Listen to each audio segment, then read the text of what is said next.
You just spent $75,000 on a new F-150. It's got massaging seats, a generator in the bed, and more computing power than the Apollo moon lander. You think you're set for a decade. But here is the cold, hard reality that the dealership won't tell you. Over the first 10 years of that truck's life, you are statistically likely to spend over $12,000 just keeping it on the road. I'm a mechanic.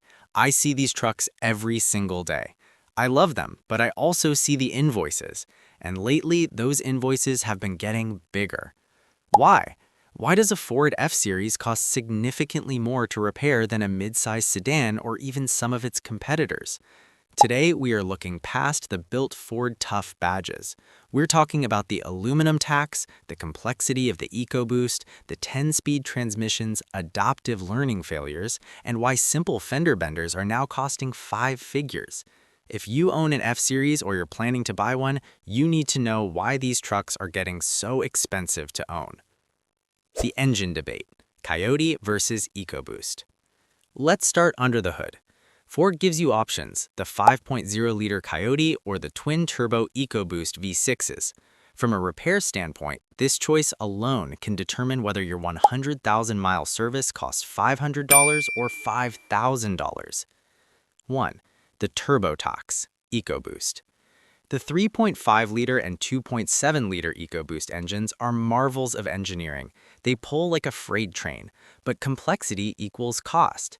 When you have twin turbochargers, you have twice the potential for oil leaks, coolant leaks, and bearing failures.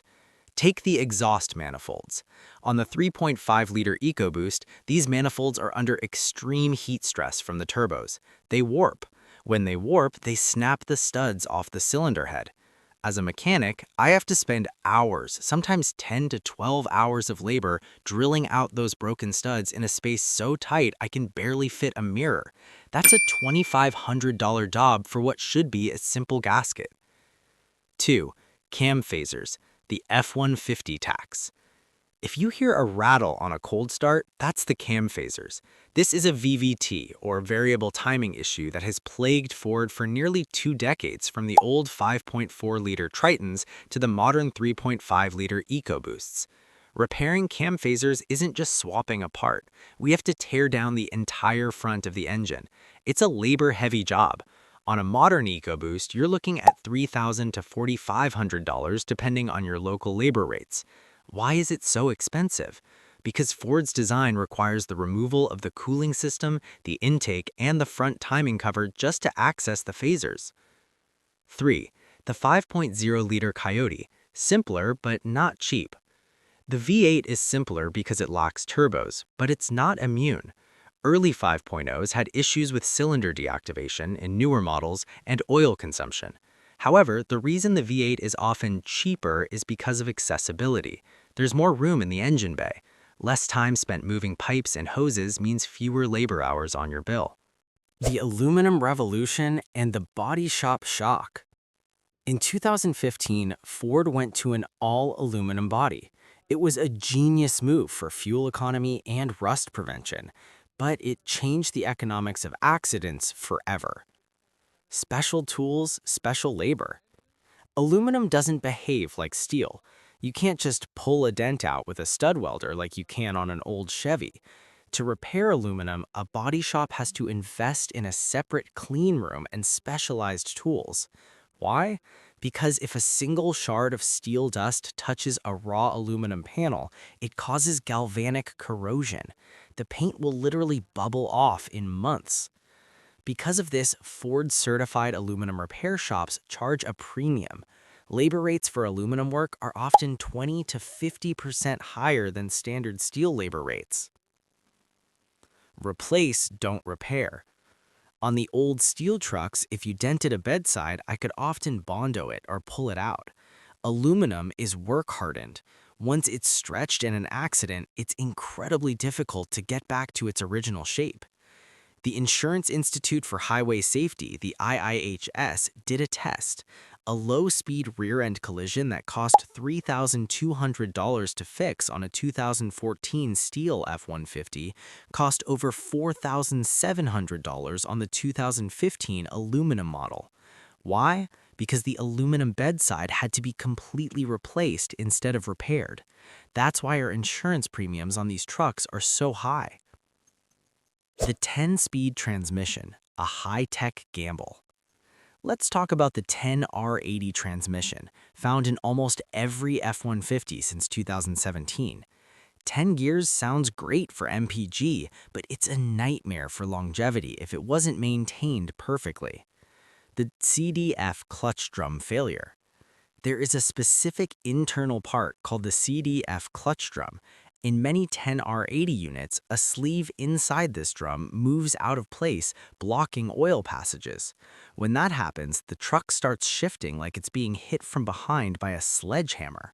This isn't a fluid change fix. This is a full transmission teardown. To rebuild a 10-speed transmission properly in a modern Ford, you're looking at $5,000 to $7,000.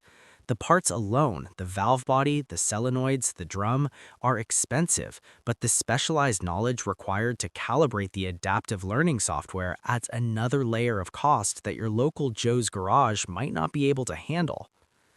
The software dependency. Back in the day, if a transmission shifted hard, you adjusted a cable. Now you need a high-end diagnostic computer to reset the shift tables. I've seen owners spend $1,000 on diagnostic and reprogramming fees before they even crack open the transmission. That is the hidden cost of modern technology. Electronics, the hidden money pit. Modern F-Series trucks aren't just vehicles, they're mobile data centers, and when the data stops flowing, the bills start flowing. LED lighting costs. Look at the headlights on a Platinum or King Ranch. They look beautiful, but if a rock chips that housing and water gets in, you don't just replace a $20 bulb. These are sealed LED units. A single headlight assembly for a modern F-150 can cost $1,500 to $2,200. One headlight. If you have a minor fender bender that takes out both lights and the grille, you've just totaled a 10-year-old car in parts alone. The diesel dilemma, F-250 and F-350. If you stepped up to a Super Duty with the 6.7-liter Power Stroke, you entered a whole different world of repair costs. We call this the diesel tax. The emission system, DPF-SCR. The most common reason a modern diesel ends up in my shop isn't the engine itself, it's the emissions gear. The diesel particulate filter and the DEF system are incredibly fragile. If you only drive your truck to the grocery store and never let it regen on the highway, that DPF will clog. Replacing a DPF system? $3,000 to $5,000. And don't forget the EGR coolers. They leak, they clog, and they are located in the valley of the engine. It takes a mechanic all day just to see the part, let alone fix it. Labor costs. Why the hourly rate is climbing. It's not just the parts that are expensive, it's me, and I'm not being greedy. It's the reality of modern repair. Specialized training.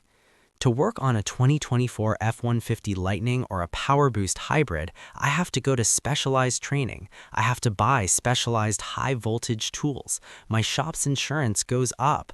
All of that cost gets passed down to the customer. We are moving away from grease monkeys and towards systems engineers. Cab-off repairs. On many Super Duty repairs, the fastest and official way to fix the engine is to remove the entire cab from the frame. Yes, you heard that right. We unbolt the body of the truck and lift it into the air to get to the engine.